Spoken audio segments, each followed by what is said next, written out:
Hello again, it's Viceman, sometimes also known as Mr. Pete, your YouTube shop teacher. And look, I'm sitting here with what, 1, 2, 3, 4, 5 bench vices. And for quite some time now, I've had this Parker vise on here, which is a beautiful vise. But I just restored this Wilton. You probably watched the videos on that. So I would like to mount this vise on the bench here in place of the Parker. Other vices here have also been on the bench over the years, so there's several sets of holes here, and I don't want to really drill many more holes in there, so I'm going to show you a method that I've never used, probably did not invent, but I don't know where I got the idea, but I'm going to put a steel plate on the bench and then fasten the vise to the plate. Let's get started. A little bit of extra credit. What is your favorite brand of vices? Do not give me any Chinesium, but here we have a big Parker, a smaller Parker, a Wilton, a rigid, which is actually a Colombian, and this is a reed sheet metal vise. What's your favorite? Okay, let's get this old Parker off the bench. I've already got the bolts loosened, so I don't have to struggle with them too badly.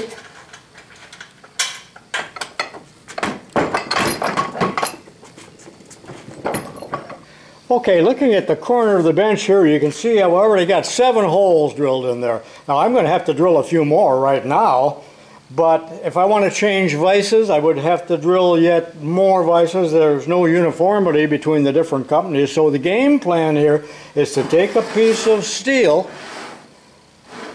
and mount it on the bench here with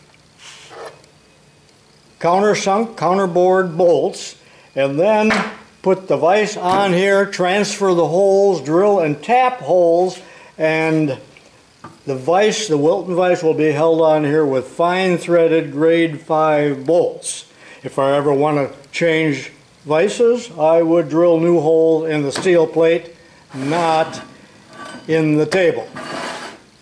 So what am I going to use for a plate? I really wanted a plate that was about 3/4 of an inch thick, or at least 1/2 inch thick, made out of steel. I went to 2 different scrap yards in town and they had nothing like what I was looking for.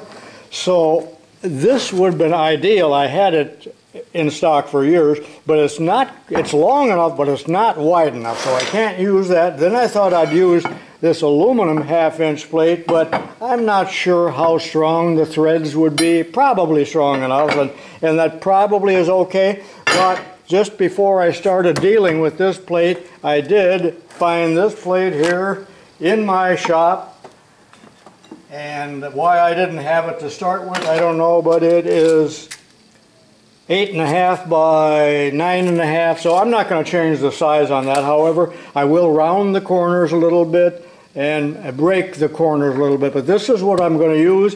Well, it's only 3/8 thick, so you say that isn't thick enough to counterbore, to be held on with bolts like, well, like this. But actually it is, but just barely. But I could face off a little bit of the bolt head if that was needed. I didn't have any countersunk bolts large enough in diameter. And then you're going to say, I know what people are thinking, see, from experience. So they're saying, well, you're not going to have enough threads, enough engagement to have a strong bite on it, because it's only, what did I say, about 3/8 thick, maybe a little thicker.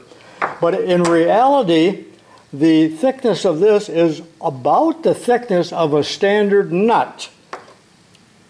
And I don't know if you know this, but these nuts have been carefully engineered over the years so that this is about as strong as a nut can be. You could make this nut 3 inches thick and it wouldn't give any more strength. So this will be strong enough with a fine thread, I believe. I don't do that heavy a work anyway, but there will be only 2 bolts holding the Wilton vise on. I'll be back in a few minutes after I round those corners and we'll see how we're going to lay it out. I have decided to use 1, 2, 3 3/8 holes, and those are the holes that held the last vise on, the one that I took off, the Parker. I have rounded the corners just a little bit. Now, part of my determination here also was so that I will not run into the table leg or the bracket right here, or some other interference that will make me pout and want to wish I had not got out of bed. Alrighty, the plate is clamped down to the bench, squared up here real nicely and flush, and I'm going to use a transfer punch and punch all three of them from the bottom.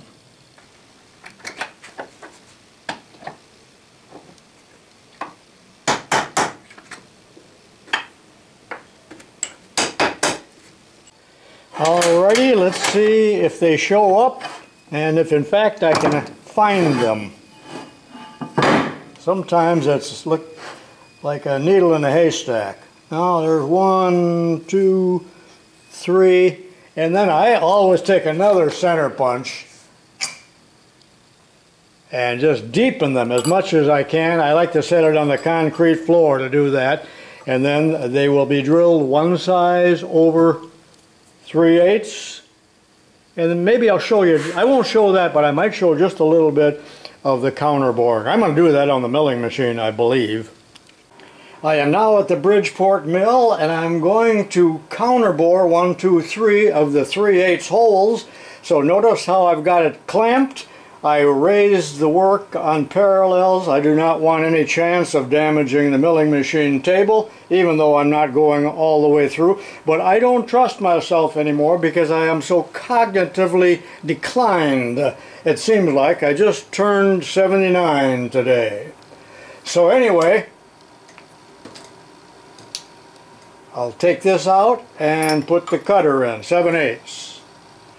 This cutter has a 3/4 shank, so does this, so I can quickly change tools. Not quick enough actually, but that's how I'm going to do it. And then I know that there are people saying, well, you cognitively declined fool, why aren't you just using a counterbore instead of a big 7/8 cutter? Because counterbores are designed to counterbore for socket head cap screws, and this is a 3/8 hex bolt. But furthermore, after these are counterbored, I also need to be able to tighten them with the socket. So the approximate OD of the socket is, for all intents and purposes, 7/8. I have set the depth stop for the thickness of the bolt head.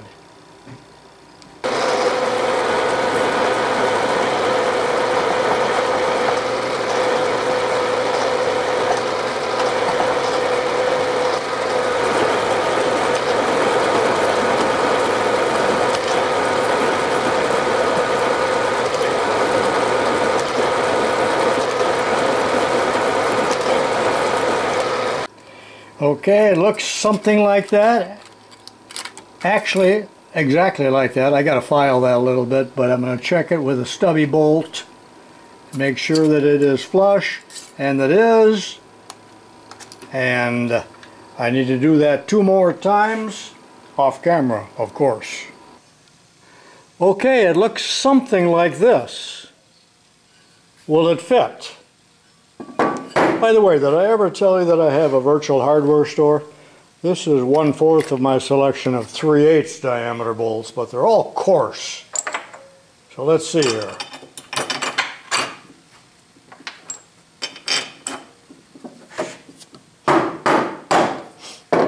And are they all flush?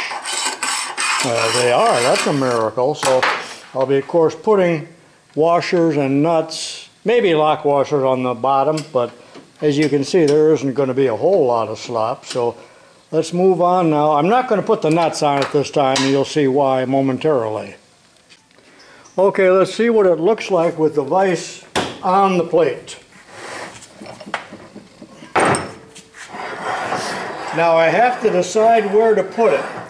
And remember this, when you mount a vise, that you need to pull it out far enough such that when you hold a rod or a pipe or something like this, that in that position it does not hit the bench or prevent you from putting it in. And I've seen more vices mounted like this, and it saddens me so.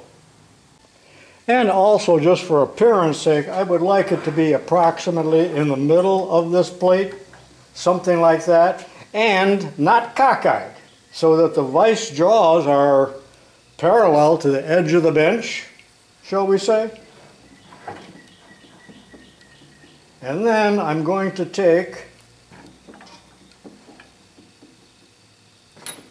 a transfer punch. Everybody knows what these are, I think. And I will punch these two holes. Did you notice that I usually use a copper or brass hammer when I use punches of any kind? There is a reason. What is the reason? Put it in the comments. So there they are.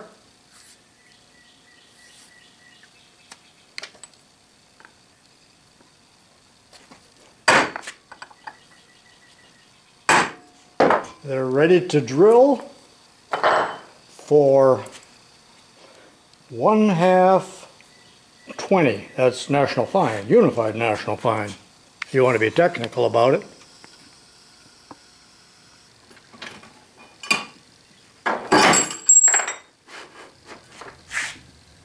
I'll drill those out. I believe it's 29/64. Not only do I believe it, it is 29/64. Next step, I need to tap these two holes, again 1/2 20. There's a taper tap ready to go. But you know, just freehanding it, I'm liable to tap them crooked. Probably not that critical. I know this is overkill, so I made a tap guide. Well, made it. I drilled a 1/2 inch hole in this 3/4 thick stock. And the idea here is I'm going to tap right through this. That's a clearance hole. And that will hold the tap perfectly perpendicular to the work. But how am I going to line this hole up with this hole? This is why it takes me so long to do things. I think this is a waste. I don't know why I'm doing it, but that's 1/2 inch rod. Step down to 29/64.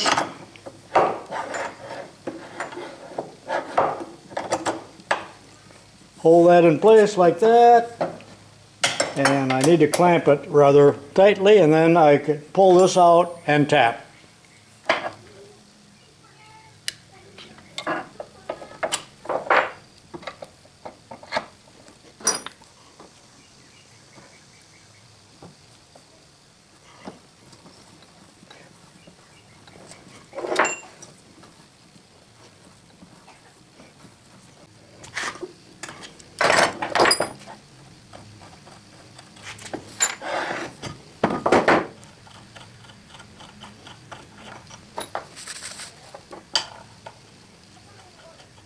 Perfect, and now I need to do that one off camera. Okay, let's see if this works.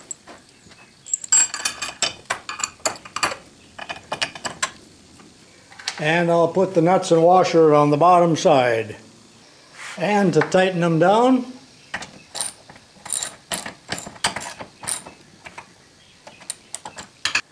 should I paint this? Nah.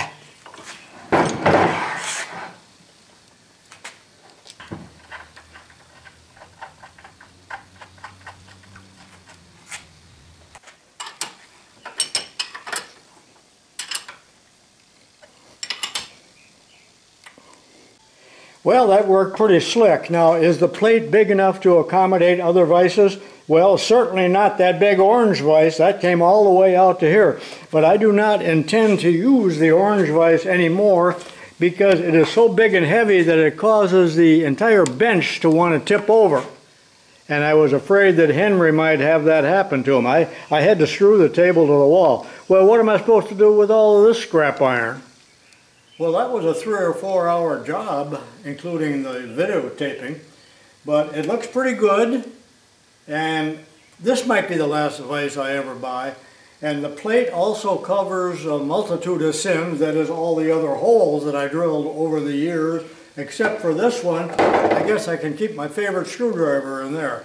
Well, if you liked the video, give me a thumbs up. Hope to see you next time. Remember, I got about 13 or 1400 machine shop videos, so I'll see you in those. This is Mr. Pete, the Vice Man, saying so long for now.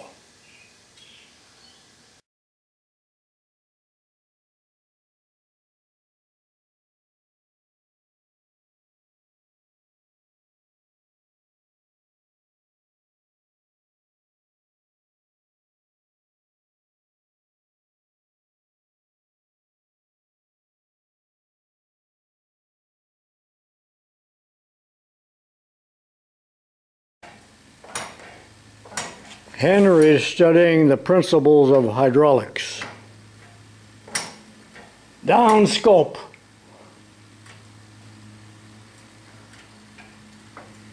Get your feet out of there. Boom.